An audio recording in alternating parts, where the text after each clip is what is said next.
Longsor ini terjadi di Kelurahan Batang, Kecamatan Wara Barat, Kota Palopo, Sulawesi Selatan. Longsor menutup jalan Trans Sulawesi mengakibatkan kendaraan yang akan melintas dari dua arah terjebak macet sepanjang 2 km.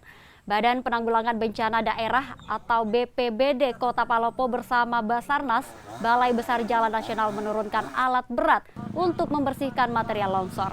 Setelah 5 jam, material longsor bisa dibersihkan. Arus kendaraan kembali berjalan meski harus dilakukan sistem buka tutup. Kejadiannya tadi malam sekitar pukul 2 subuh. Ini diakibatkan karena yang sebelumnya ini hujan deras yang ini mengakibatkan tanah jatuh dan menutup semua badan jalan. Ini jalan poros menghubungkan antara apa nih Pak? Ini menghubungkan antara Palopo dengan Kabupaten Toraja Utara. Kalau penanganan saat ini apa?